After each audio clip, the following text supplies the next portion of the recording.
everybody, welcome back to my channel. This is my second video. Di video kali ini kita akan membahas tentang toxikokinetik. Don't skip for watching. Di video sebelumnya kita sudah mengetahui pengertian dari toksik. Toksik berarti racun. Dalam ilmu kimia, kata toksik mengarah pada sifat suatu senyawa atau zat yang menimbulkan efek beracun. Toksikokinetik adalah studi kuantitatif dari pergerakan sebuah zat kimia yang dimulai dari masuknya zat kimia ke dalam tubuh, pendistribusiannya ke organ dan jaringan, melalui sirkulasi darah, dan disposisi terakhir dengan biotransformasi serta ekskresi. Konsep dari toksikokinetik adalah absorpsi, distribusi, metabolisme, dan ekskresi, atau biasa disingkat dengan ADME. Peristiwa masuknya zat kimia ke dalam tubuh disebut dengan absorpsi. Secara umum, rute masuk zat kimia dalam absorpsi terdiri dari 3 rute, yaitu inhalasi, dermal, dan ingesti. Inhalasi merupakan jalur utama, karena banyak zat kimia yang dapat masuk langsung ke paru-paru melalui jalur inhalasi seperti debu, asap, uap, kabut, dan gas. Kontak kulit adalah rute kedua yang terpenting dalam absorpsi. Kulit memiliki kemampuan untuk mengabsorpsi zat kimia, terutama yang berbentuk cairan seperti KOH ataupun aerosol seperti pestisida. Meskipun sedikit, jalur ingesti juga dapat menjadi jalur masuk zat kimia yang berbahaya. Jalur ingesti merupakan jalur pencernaan yang dimulai dari mulut, kerongkongan, dan lambung.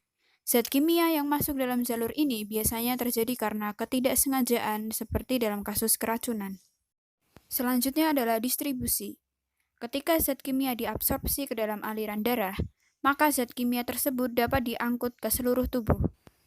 Proses ini disebut distribusi, yang merupakan proses reversibel, yaitu zat kimia dapat masuk ke dalam sel dari darah ataupun bisa masuk ke darah dari sel.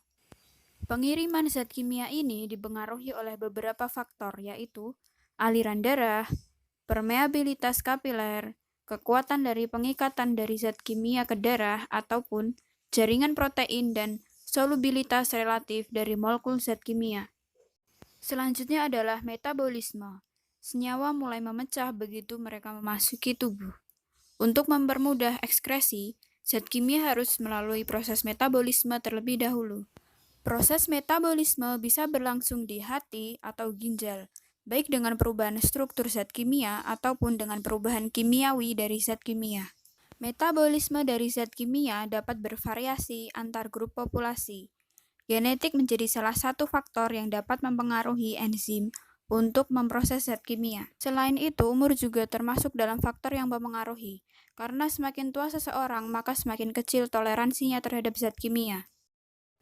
Yang terakhir ada ekskresi.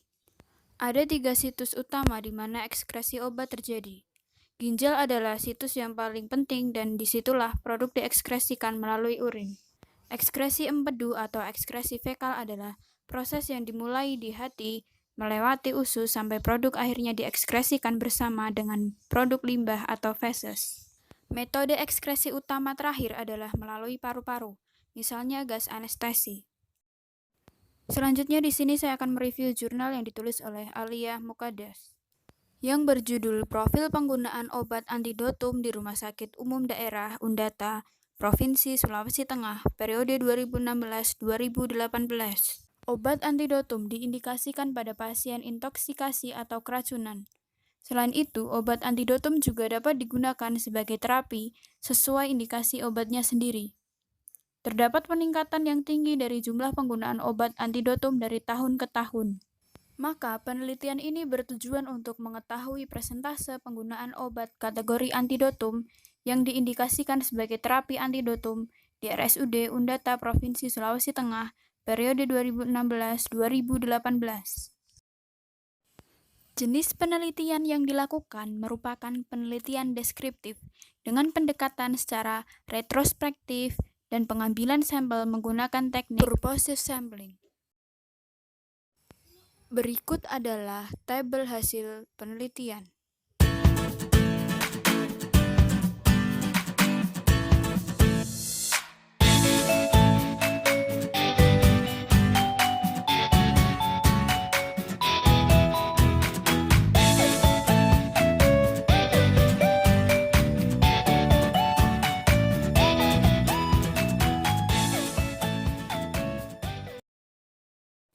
Hasil penelitian menunjukkan jumlah sampel yaitu 75 pasien dengan persentase penggunaan obat kategori antidotum di RSUD Undata Provinsi Sulawesi Tengah, yaitu piridoksin atau vitamin B6 sebanyak 49,33%. Selanjutnya obat N-asetilsistein sebanyak 42,66%, serta obat atropin sebanyak 8%.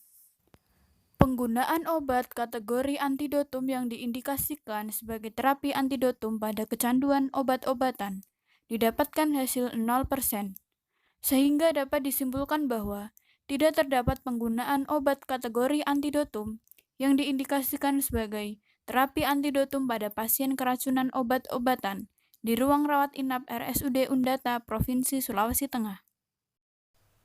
Sekian video dari saya.